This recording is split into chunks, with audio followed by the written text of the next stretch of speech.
Buen día, les doy la bienvenida. En esta clase vamos a ver lo que son las urgencias cerebrovasculares. Bueno, en primer medida vamos a tratar de definir qué son las urgencias cerebrovasculares. También vamos a caracterizar cada una de ellas, factores que se ven intrínsecamente relacionados y vamos a destacar el protocolo que se ha actualizado en relación de tiempos con el COVID-19. Bueno, los términos que vemos aquí, como ictus, accidente cerebrovascular y otros, son sinónimos de un proceso en el cual se caracteriza por una disminución de lo que es del flujo sanguíneo, ¿no? Que puede producirse por un proceso isquémico o hemorrágico. En esta imagen vamos a poder dimensionar cómo está dividido el cerebro, qué partes los componen, como así también podremos destacar parte del sistema nervioso central en el cuerpo humano, ¿no? Bien, podremos destacar que encontraremos diferentes tipos de arterias importantes, como la cerebral media, la carótida interna, la arteria basilar. Son grandes vasos que van a irrigar todo lo que es el tejido nervioso para el transporte de la sangre rica en los nutrientes y el oxígeno. Existen diferentes factores que nosotros vamos a tener en cuenta al momento de valorar una persona y que estos son modificables o no modificables y que generan una mayor probabilidad de sufrir un accidente cerebrovascular. En esto vamos a destacar una edad avanzada, haber sufrido un ictus previamente, una presión sanguínea elevada, el fumar, una diabetes mellitus, una enfermedad de la arteria carótida, una enfermedad cardíaca. También vamos a encontrar el consumo excesivo de sustancias alcohólicas, produce alteraciones, y el consumo de diferentes tipos de estupefacientes. Estos ya pueden ser desde su índoles opioides hasta drogas de elaboración en laboratorios. Los ACV lo vamos a poder clasificar en dos, según su etiología, el hemorrágico o isquémico. Estos vamos a poder definir que en el hemorrágico se produce una alteración en el vaso, en su constitución, permite una ruptura de este y que la sangre se fugue hacia otras cavidades, ¿no? Hacia otros tejidos e invade ese espacio. Y en el ACV isquémico se caracteriza por la disminución de la luz del vaso, es decir, su diámetro, que se puede ver afectado por el paso de un coágulo que produzca la obstrucción, o también podremos encontrar que se forme un trombo producto por la aparición y acumulación de una placa lipídica que disminuye su luz.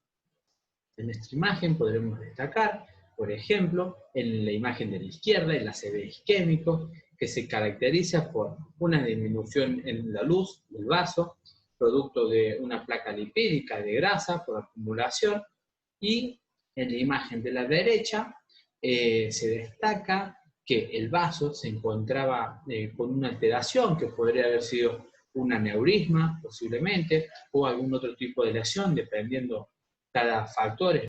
En el ACV isquémico se produce una disminución del aporte sanguíneo al cerebro. Como bien dijimos, disminuye la irrigación de este órgano que se ve posteriormente interrumpida si este proceso no se contrarresta. Podremos ver también en esta imagen cómo se caracteriza en otra forma, donde un coágulo que migró de una región hacia otra y produce la oclusión total de lo que es un vaso y impide de forma total el traspaso de la sangre hacia cierta región.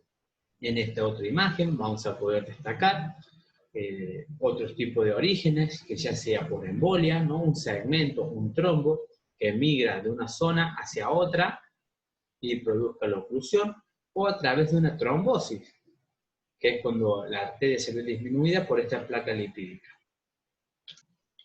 En el ACV hemorrágico, como ya dijimos, se produce por la lesión de dicho vaso y produce un aumento de la sangre que se escapa de los vasos y genera una presión dentro de esta cavidad contra el cerebro.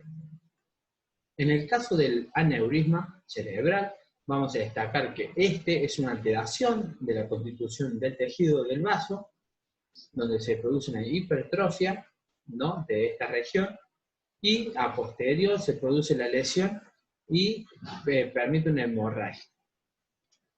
En esta imagen podremos encontrar otros detalles más que se caracterizan en cada una de estas, cómo se define una y otra. En el hemorrágico mayormente se lo conoce como un derrame cerebral, en el isquémico como un infarto cerebral.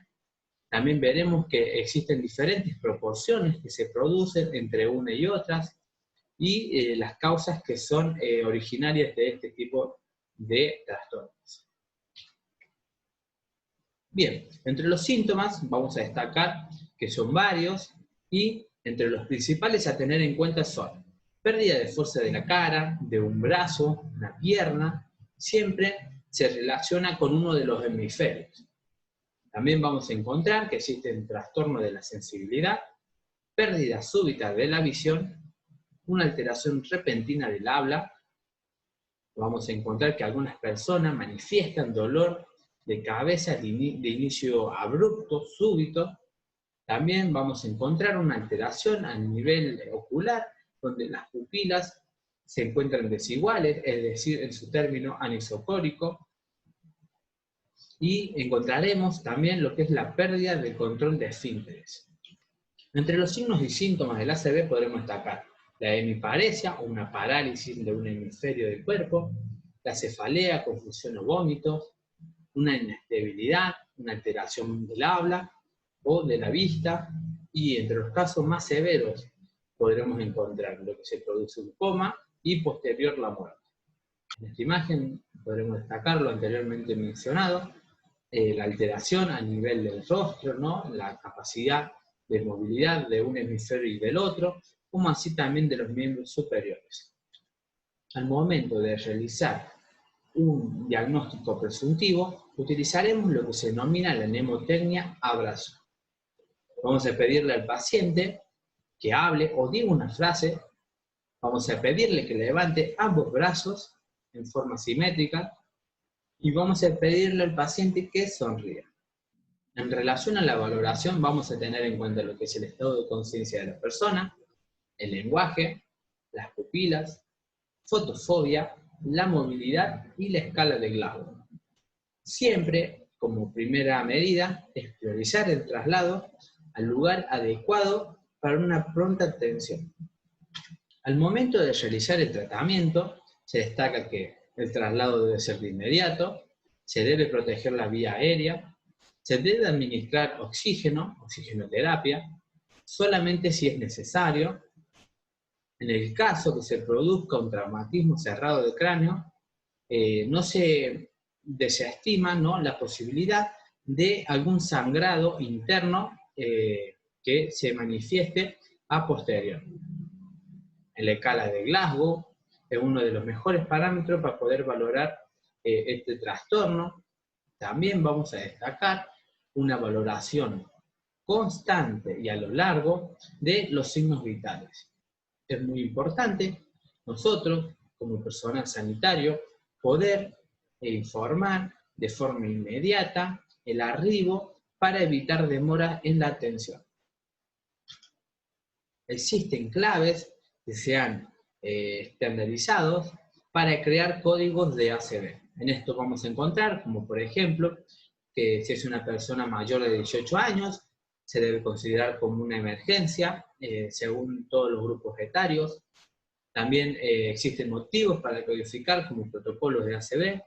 Vamos a destacar la pérdida de lo que es la fuerza o la movilidad, ya sea del miembro superior o inferior. También la simetría en lo que es la parte gestual de la cara, la dificultad para hablar, si se presenta ceguera súbita, una pérdida del equilibrio, de la estabilidad, y dolores de cabeza, es decir, cefaleas que sean abruptas y muy intensas. También es muy importante que nosotros podamos destacarnos cuál es el tiempo de evolución de dicho síntoma, si es progresivo, si ha sido en un periodo de corto de tiempo o ha sido más prolongado entre algunos casos. Como bien hemos mencionado anteriormente, es de vital importancia el traslado hacia los centros de atención más adecuados para estos trastornos. Es decir, si nosotros los llevamos al paciente de forma segura, acorde a un centro asistencial que dispense de manera óptima los servicios para este trastorno, vamos a disminuir el grado de secuelas, como así también el grado de mortalidad de esta persona ante esta patología. También es muy importante destacar que la ACV es una de las primeras causas de discapacidad a nivel mundial, no solamente a nivel país, y este es la cuarta causa de muerte en Argentina en lo que se dio en el periodo de 2019, entre otros datos. Vamos a destacar también que si la persona recibe una atención adecuada en el periodo de tiempo que sea inferior a los 30 minutos, aumenta su probabilidad de una rehabilitación más favorable sin que tenga secuelas en un periodo prolongado. En esta imagen vamos a poder relacionar con la hora dorada, cómo son las características en el transcurso de tiempo de 10 minutos, cómo afecta el cerebro en el transcurso de 1 hora, posteriores a 3 horas y 6 horas. También se han creado diferentes tipos de códigos adaptándonos a las situaciones que nos encontramos atravesando. Se han creado códigos en tiempo de la pandemia del COVID-19. Durante la pandemia, se destaca que en los países que se vieron afectados disminuyeron las consultas por ACV. Y esto trae como consecuencia una menor tasa de recuperación y una alta tasa de mortalidad. Se debe inculcar a la comunidad que se debe solicitar ayuda en casos de síntomas de algún infarto o una ACV durante la pandemia, siempre tomando las medidas pertinentes. También es muy importante tener en consideración diferentes tipos de advertencias al momento de valorar lo que son síntomas respiratorios, alteraciones del olfato, del gusto, realizar los controles pertinentes de la temperatura, preguntar sobre contactos con familiares, ajenos o terceros que estén posiblemente contagiados o no, o se crean que en dicha localidad se encuentren focos de contagios comunitarios para tener en consideración a futuro. Nosotros podremos lograr mejorar este proceso, que sea de manera más fluida, más natural, ¿no? De manera que se debe realizar lo que es un entrenamiento constante y de simulación, identificar baches en los procesos, es decir, fallas o procedimientos que no brindan una información precisa, también reconocer de manera efectiva, con atención, lo que es el ACV, cómo es este proceso que comienza desde un llamado telefónico y termina en una rehabilitación. También debemos jerarquizar las intervenciones, las acciones, para disminuir drásticamente los tiempos de respuestas. También vamos a destacar que existe una necesidad de fortalecer lo que es el trabajo en equipo, esa dinámica que se relaciona entre los miembros, como así también en la continuidad, en el tratamiento, la calle, la ambulancia y el centro de asistencia. Se destaca que es necesario crear o fortalecer un sistema que permita poder salvar vidas. Desde ya, muchísimas gracias y ante cualquier duda estamos para resolverlo.